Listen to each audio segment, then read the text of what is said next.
Chapter 1: The Believer. You start with a grievance that is completely, undeniably real. That matters.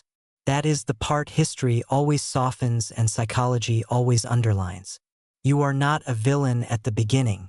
You are someone who looked at a broken system and felt the specific, hot, clarifying anger of a person who believes they can see what everyone else has accepted. You stand in a drafty community hall with bad acoustics and cheap chairs, and you speak, and people listen, and something electric moves through you that you have never felt before and will spend the rest of your life chasing. You are gifted with people.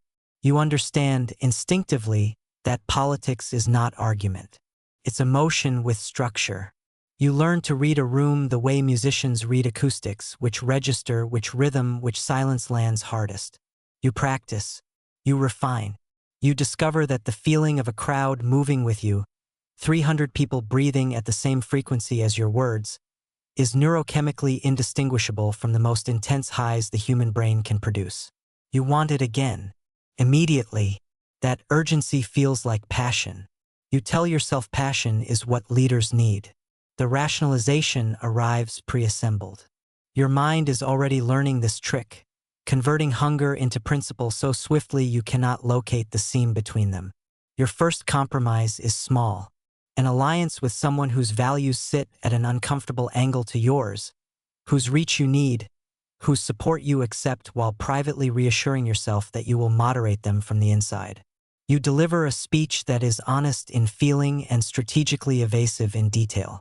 You file it internally under necessary. You sleep fine. That surprises you a little. The people who believed in you earliest, before you were worth believing in, sense the shift without naming it. The warmth hasn't disappeared, but the relationship has been quietly reclassified. They are no longer the point. They are the origin story. The next door opens. You walk through it. You don't look back. Chapter 2: The Operator. Real power is administrative. Nobody tells you that. You expected opposition you could fight. What you find instead is friction. The quiet, institutional resistance of systems that have outlasted every reformer before you, staffed by people whose primary skill is surviving whoever is currently in charge. You spend your first months learning that the machinery beneath the position matters more than the position itself. So you study it. You map informal loyalties like a cartographer mapping hidden rivers. You learn who actually controls what, whose debts run in which direction, which relationships are the real load-bearing walls. And you begin cultivating those people, not confronting them, cultivating them, with a patience and precision that starts to feel more like engineering than politics. This is the first deep moral pivot. Relationships become instrumental.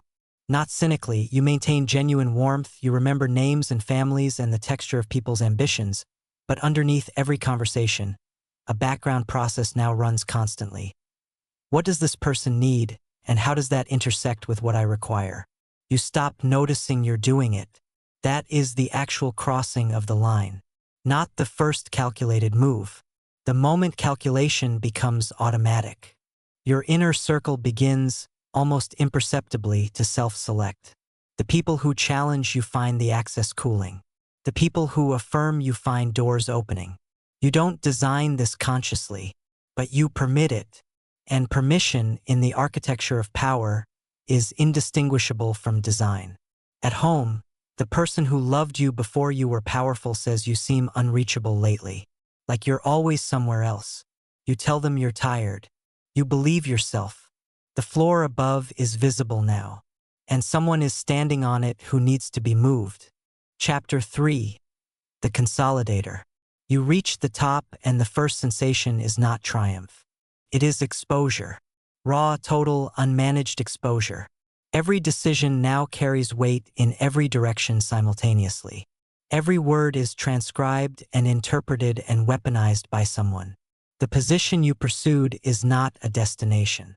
It is a permanent condition, a fishbowl built from consequence, watched from all sides with no wall between you and the pressure. Your response is instinctive and feels completely rational. You consolidate. You restructure reporting lines. You place loyal people in positions with actual leverage. You create information flows that route through you, so that nothing consequential happens without your knowledge or approval. Each individual decision is defensible. Collectively, they are the architecture of control. Paranoia arrives wearing the clothes of prudence. The two are nearly identical from the inside. Critics who once felt legitimate begin to feel coordinated. Journalists who scrutinize your decisions seem less like a free press and more like instruments of interest that want you gone. You don't become irrational. Your factual assessments remain mostly accurate. But the emotional register around disagreement fundamentally hardens. Opposition stops feeling like democracy and starts feeling like threat. You start keeping files, not acting on them, just keeping them. The room around you fills with agreement. Quiet, consistent, comfortable agreement. Feels like loyalty. It feels like the country finally understanding. What it actually is, what you will not recognize until much later if you ever do, is the sound of honest feedback leaving the building. And you are making increasingly large decisions inside an information environment that is systematically tilting toward what you're willing to hear. You are already going blind. The lights are still on. That's what makes it so dangerous. Chapter 4: The Strongman. The first time you use state power against a specific person to end their ability to oppose you, something breaks and something solidifies in the same moment. What breaks is the last internal wall you were maintaining between what you told yourself you were and what you are proving yourself to be. What solidifies, immediate, warm, chemically undeniable, is the recognition that it worked, that the threat has been removed, that the friction is gone. Your brain registers the relief as reward. Full stop. It does not consult your values. It records the outcome. Threat appeared, action was taken, threat disappeared. It will return to this. It will always return to this. Your public justifications are coherent and not entirely dishonest. There is always something real in the threat. Governing a genuinely complex system involves genuine threats. The corruption isn't the invention of danger. It is the progressive inability to distinguish between a threat to the country and a threat to your unquestioned position. Those two categories merge over time. And once merged, they never fully separate. The room is very quiet when you speak now. You have learned to read rooms across a career. You know the quality of this silence. It is not the silence of respect, but you've found a way to file both under the same label. That misfiling costs you the most important source of accurate information a leader can have: genuine, unmanaged human reaction. You feel, for the first time, powerful in the pure sense. Not powerful within constraints, powerful over them. And the nervous system, once it has tasted that specific quality of frictionless authority, reorganizes itself around maintaining it. Chapter 5: The Myth. You are no longer a person who holds a position. You are the position. The country's identity and yours have been merged, through years of careful cultivation and a media environment that knows what survival requires, into something that presents itself as inevitable, historical, necessary. Your image appears in places you don't visit. Your words are quoted by children who have never known different. A national mythology exists in which you are not a politician who made contingent decisions but a force who arrived at the right moment to do what had to be done. You didn't fully build this, but you didn't stop it. And in power, not stopping something is identical to choosing it. The practical consequence is devastating and invisible. The country cannot tell you the truth anymore. Bad news arrives filtered, softened, surrounded by contextual insulation. People have learned, across years of observable evidence, what information you reward and what you punish. They have adjusted accordingly. You are governing a picture of reality that has been systematically curated for your comfort, and the mechanism that would correct this, honest advisors who risk their position to tell you what you need rather than what you want, was removed one natural attrition at a time years ago. The loneliness this produces is structural. You have not had an honest, unperformed conversation in longer than you can clearly recall. The people around you are technically present and functionally absent, in the specific way that people are absent when every word they say is also, simultaneously, a performance of loyalty. In the early hours, before the day's machinery starts, something stirs. Not about policy, about yourself. A brief, almost voiceless question. Does the person reflected back in the state media and in the faces of the room bear any relationship to whoever walked into that drafty hall at the beginning? You leave the question quickly. You've trained yourself to leave it quickly. But it returns. Each time slightly quieter. That quieting is not peace. It is erosion. Chapter 6. The Last Man. The structure was designed to last forever. It will not survive you. You know this beneath politics, beneath strategy, beneath the daily performance of certainty. A cellular knowledge that lives below what you're willing to consciously examine. You've studied what happens to leaders like you. The architecture of your state is built around the postponement of that ending, making yourself so load-bearing, so embedded at every node, that the system seems to require you to function. This is your greatest achievement. It is also a cell with no visible walls. Removal is not retirement. Retirement implies a person who continues afterward in some other form. But the self that came into politics, the one with the genuine anger and the real vision and the full human interiority of the believer, has been so comprehensively replaced by the operational self, the consolidated self, the mythologized self, that there is nothing coherent underneath the position to receive what removal would leave. The country is your identity. The power is your self-concept.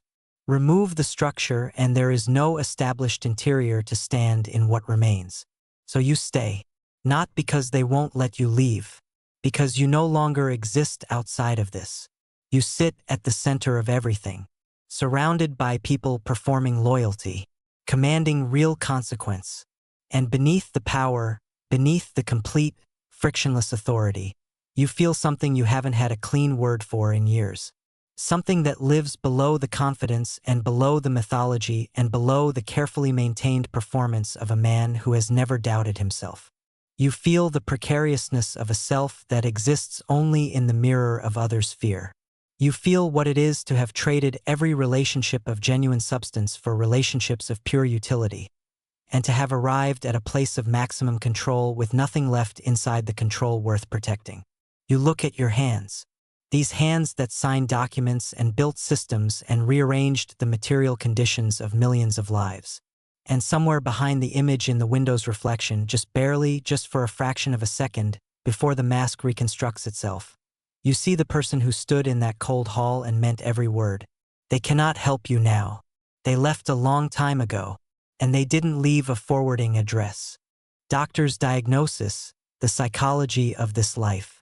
The dictator fantasy persists because it offers the most complete imaginable solution to a pain that is genuinely universal. The feeling of being subject to forces you cannot control, in a world that does not sufficiently register your existence. We are not drawn to this fantasy because we want to cause harm. Most people who find this narrative compelling are drawn to the certainty it promises.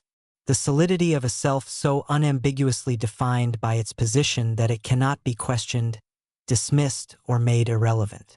The fantasy is fundamentally about the elimination of vulnerability, and vulnerability, for most people, is a chronic, low-grade source of suffering. But examine what the brain actually receives across this journey, and you find a profound and tragic reversal of the fantasy's original promise. The dopamine architecture of power is escalating and self-defeating. The crowd's approval at level 1 produces a reward that requires larger crowds, higher stakes, more complete dominance to reproduce. The brain adapts to each level of control the way it adapts to any stimulus, by raising the threshold, making the previous level feel like insufficiency. You are always one step behind your own hunger. Meanwhile, the relational infrastructure that produces genuine, sustainable psychological well-being, mutual honesty, the experience of being truly known, love that isn't performing anything, is destroyed systematically by the requirements of the position. Every person becomes a tool or a threat. Empathy becomes intelligence gathering. The brain that once processed human connection as nourishment processes it now as operational data. The result is a person with unlimited external reach and a catastrophically hollowed interior. The identity fusion that develops is clinically distinctive. The self and the role merge so completely that their separation isn't experienced as a career transition. It is experienced as annihilation. This is why authoritarian leaders almost never leave voluntarily, regardless of cost. The refusal isn't strategic. It is existential. The position is the last thing standing between the person and a void they cannot name but can, in their quietest moments, feel. And here is the final and most devastating truth this life reveals. The original wound, the fear of powerlessness, of irrelevance, of a self too fragile to stand without external confirmation, is never addressed by the power. It is only temporarily covered. The structure built above it gets heavier each year. The wound underneath gets older and darker and more unreachable. Power promised to make you whole. Instead, it made you dependent on control, on fear, on the continuous performance of strength, in a way that left you less free than the person who walked into the first cold hall with nothing but anger and a vision. That person wanted to fix something, what they could never have known, standing there in the fluorescent light, full of genuine feeling, is that the first thing the pursuit of power would break was them.